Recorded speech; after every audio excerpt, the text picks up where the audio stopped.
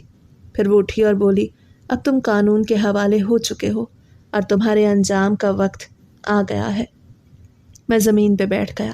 دل میں خوف اور پچھتاوے کی ایک لہر اٹھی۔ میں نے سوچا کاش اس دن میں نے یہ سب ہونے نہ دیا ہوتا۔ تھوڑی دیر بعد دروازے پہ زور زور سے دستک ہوئی۔ پولیس اندر آ گئی۔ انہوں نے مجھے پکڑ لیا۔ ان کے ہاتھ میں وہی ویڈیو اور وہی کاغذ تھا جو میرے خلاف ثبوت بن چکا تھا۔ میں سمجھ گیا کہ اب میری زندگی ختم ہو گئی ہے۔ میں نے سب کچھ کھو دیا تھا۔ اب نہ میں اپنی صفائی دے سکتا تھا اور نہ کسی کو یقین دلا سکتا تھا۔ میں بس اتنا جانتا تھا کہ کرن نے اپنے زخموں کا بدلہ لے لیا اور میں اپنے کیے کی سزا بھگتنے جا رہا تھا۔ میں جیل کے ایک اندھیرے کمرے میں بیٹھا ہوں۔ یہاں دن اور رات کا فرق سمجھ میں نہیں آتا، بس ایک اندھیرا ہے۔ کبھی کبھی کسی قیدی کی چیخ سنائی دیتی ہے تو دل کانپ جاتا ہے، باقی سب کچھ سناٹا ہے۔ میرے پاس اب کوئی نہیں آتا، نہ کوئی بات کرنے والا ہے، نہ کوئی چہرہ جسے دیکھ کے دل کو ذرا سا بھی سکون ملے۔ میرے ہاتھوں میں ہتھ کڑیاں ہیں اور آنکھوں میں آنسو جنہیں میں روک نہیں پاتا۔ میں نے زندگی میں سب کچھ اپنی مرضی سے کیا، کسی کی بات نہیں مانی، لیکن اب جو انجام میرے سامنے ہے وہ میری اپنی کمائی ہوئی سزا ہے۔ میں نے سوچا تھا کہ میں چالاک ہوں، سب کو استعمال کر سکتا ہوں، لیکن مجھے کبھی احساس ہی نہیں ہوا کہ ایک دن میری چالاکی میرے گلے کا پھندا بن جائے گی۔ کرن اب شاید کہیں دور خوش ہے۔ اس کے پاس اب وہی گھر ہے جو کبھی میرا ہوا کرتا تھا۔ بابا کی پینشن اور انشورنس کے پیسے بھی اب اس کے پاس ہیں۔ وہ اپنی نئی زندگی جی رہی ہے اور میں یہاں جیل کی دیواروں کے بیچ گم ہو چکا ہوں۔ میں نے سوچا تھا کہ میں دنیا کو اپنے اشاروں پہ نچاؤں گا، لیکن آج دنیا مجھے بھول چکی ہے۔ صرف ایک نمبر بن کے رہ گیا ہوں جسے روزانہ گنتی کے وقت پکارا جاتا ہے۔ میں نے جیل میں آنے کے بعد پہلی رات بھی سو کے نہیں گزاری تھی۔ اس رات مجھے لگا میرے سب دوست میرے ارد گرد کھڑے ہیں۔ ان کے چہروں پہ وہی غصہ تھا جو میں نے اس رات دیکھا تھا جب ہم نے کرن کے ساتھ ظلم کیا تھا۔ وہ سب مجھ سے پوچھ رہے تھے کہ اب خوش ہے تو؟ ہم سب مر گئے اور تو زندہ بچ گیا، لیکن اب دیکھ تجھے بھی وہی انجام ملا۔ میں چیخنا چاہتا تھا مگر میری آواز نہیں نکلتی تھی۔ یہاں کے قیدی سب مجھ سے دور رہتے ہیں، شاید انہیں بھی میرے اندر کی برائی محسوس ہوتی ہے۔ جیل کی زندگی نے مجھے بہت کچھ سکھا دیا ہے۔ یہاں وقت رکتا نہیں، بس چلتا جاتا ہے، مگر اس چلتے وقت میں انسان آہستہ آہستہ ختم ہو جاتا ہے۔ یہاں کی روٹی بے ذائقہ ہے، پانی کڑوا ہے، مگر اس سے بھی زیادہ کڑوا وہ احساس ہے جو دل کے اندر بیٹھ گیا ہے۔ میں نے اپنی آنکھوں سے دیکھا کہ انسان جب ظلم کرتا ہے تو وہ لمحے کے لیے جیتا ہے، مگر اس کے بعد وہ مرنے سے بھی بدتر زندگی گزارتا ہے۔ میں نے اپنے دوستوں کو مرتے دیکھا، میں نے اپنے انجام کو قریب آتے دیکھا، اور اب میں ہر دن موت کا انتظار کر رہا ہوں۔ میرے وکیل نے کہا ہے کہ 1 مہینے بعد میری سزا پوری ہو جائے گی۔ سزا کا مطلب یہاں موت ہے۔ میرے لیے یہ سزا نہیں بلکہ سکون ہے، کیونکہ اب جینے کی کوئی خواہش نہیں بچی۔ میں نے ساری زندگی غلط راستوں پہ چل کے صرف ایک بات سمجھی کہ انسان جب اپنے دل سے انسانیت ختم کر دیتا ہے تو وہ زندہ رہ کے بھی مر جاتا ہے۔ میں جیل میں قید ضرور ہوں، مگر باہر کی دنیا کے کتنے لوگ ہیں جو آزاد ہو کے بھی قید ہیں۔ وہ اپنی لالچ کے قیدی ہیں، اپنی خواہشوں کے غلام ہیں اور اپنی انا کی زنجیروں میں بندھے ہیں۔ میں بھی انہی میں سے ایک تھا۔ میں نے کرن کو ایک کھلونے کی طرح سمجھا اور اس کھلونے نے مجھے آج ایک تماشا بنا دیا۔ جب میں رات کو سونے کی کوشش کرتا ہوں تو جیل کی دیواروں پر کرن کی آواز گونجتی ہے۔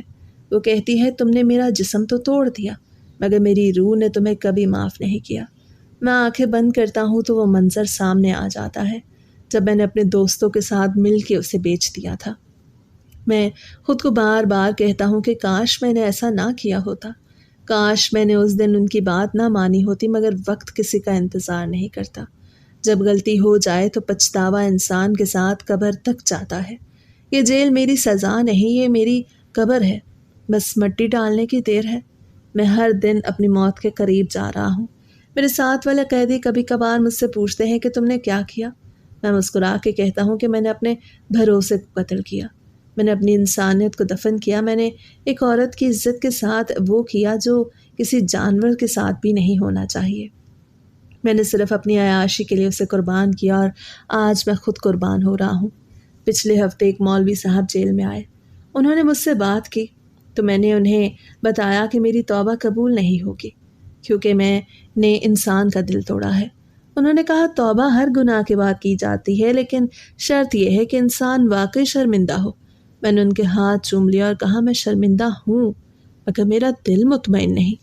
انہوں نے کہا جب تم موت کے وقت اللہ کو یاد کرو گے تو تمہاری روح کو سکون مل جائے گا۔ میں نے تب سے روز دعا مانگنا شروع کر دی کہ اللہ مجھے معاف کر دے۔ میں جانتا ہوں میں ظالم ہوں، گنہگار ہوں، لیکن اب تو ٹوٹ چکا ہوں۔ کرن کو شاید یہ بھی نہیں پتا کہ میں یہاں بیٹھ کے اس کے لیے دعا کرتا ہوں کہ وہ ہمیشہ خوش رہے۔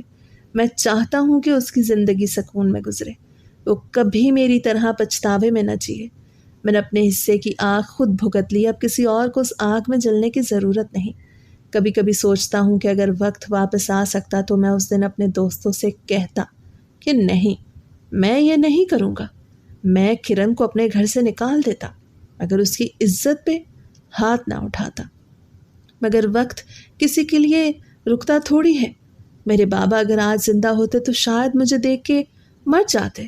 انہوں نے اپنی زندگی کی جمع پونجی میرے نام کی اور میں نے اسے اپنے گناہوں کے لیے استعمال کیا۔ میں ان کے خوابوں کا قاتل ہوں اور کرن کے اعتماد کا قاتل بھی۔ میں نے صرف دوسروں کے نہیں بلکہ خود کو بھی برباد کیا۔ میں نے اپنی جوانی عیش میں ضائع کی اور اب بڑھاپا جیل کی دیواروں میں گزر رہا ہے۔ میں جب کبھی آئینے میں خود کو دیکھتا ہوں تو پہچان نہیں پاتا۔ میرا چہرہ بوڑھا ہو گیا ہے، آنکھوں میں روشنی نہیں رہی، جسم کمزور ہو چکا، لیکن دل میں جو بوجھ ہے وہ ہر دن بڑھتا جا رہا ہے۔ اب میں اکثر سوچتا ہوں کہ اگر میری کہانی کوئی سن لے تو شاید وہ اپنی زندگی بدل لے۔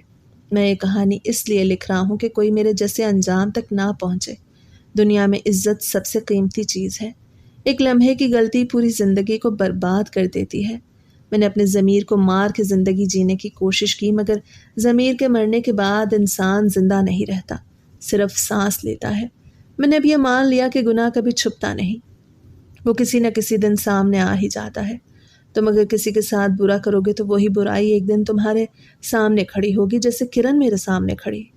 میں اب ہر رات یہی دعا کرتا ہوں کہ خدا میری روح کو معاف کر دے، میری غلطیوں کو ڈھانپ لے تاکہ میں آخرت میں کم سے کم سکون سے سو تو سکوں۔ اگر کوئی یہ کہانی پڑھ رہا ہے تو میں اسے یہی کہنا چاہتا ہوں کہ دنیا کی لالچ میں کبھی کسی کا دل نہیں توڑنا، کبھی کسی کمزور پہ ظلم مت کرنا، کیونکہ اس کا بدلہ کبھی نہ کبھی تمہیں ضرور ملتا ہے، چاہے زندگی میں یا موت کے بعد۔ میں تمہارے سامنے ایک مثال ہوں۔ میں نے سب کچھ کھو دیا، عزت، دولت، گھر، دوست، سب ختم ہو گئے ہیں۔ اب صرف پچھتاوا رہ گیا ہے۔ میں یہ تحریر اس لیے لکھ رہا ہوں کہ تم سب یہ جان لو کہ انسان کی سب سے بڑی طاقت اس کی نیکی ہے۔ اگر وہ نیکی چھوڑ دے تو وہ کچھ نہیں رہتا، چاہے کتنا ہی امیر کیوں نہ ہو۔ اگر تمہارے دل میں رحم ہے تو تم انسان ہو، اگر رحم نہیں ہے تو تم صرف سانس لینے والا جسم ہو۔ تمہارے پاس دنیا کی ہر چیز ہو سکتی ہے مگر سکون نہیں ہوگا، اور میں گواہی دیتا ہوں کہ سکون صرف ایک پاک دل میں ہوتا ہے۔ مجھے بس اس دن کا انتظار ہے جب میرا نام پکارا جائے اور مجھے پھانسی کے تختے تک لے جایا جائے۔ میں ڈرا نہیں ہوں، بس چاہتا ہوں کہ جب آنکھیں بند ہوں تو اس لمحے آزاد ہو جاؤں، اپنے گناہوں سے، اپنے خوف سے، اپنی شرمندگی سے۔ چاہتا ہوں کہ کرن کی روح اگر کہیں موجود ہے تو وہ بھی مجھے معاف کرے، کیونکہ میں نے اس کی زندگی برباد کی اور اب میری زندگی خود بخود ختم ہو چکی ہے۔ یہ کہانی میری نہیں، یہ ان سب کی ہے جو اپنی خواہشوں کے لیے دوسروں کی زندگیاں برباد کرتے ہیں۔ میں بس اتنا کہوں گا کہ گناہ کبھی سستا نہیں پڑتا، ہمیشہ مہنگا ہوتا ہے، اور اس کی قیمت انسان اپنی روح سے چکاتا ہے۔ میں نے اپنی روح کھو دی، میں اب زندہ نہیں، بس سانس لے رہا ہوں۔ یہ میری آخری کہانی ہے۔ شاید میرے آخری الفاظ بھی، اگر کوئی یہ الفاظ پڑھ رہا ہے تو وہ سمجھ لے کہ یہ الفاظ ایک ایسے انسان کے ہیں جو سب کچھ پا کے سب کچھ ہار گیا اور اب صرف اپنے انجام کا انتظار کر رہا ہے۔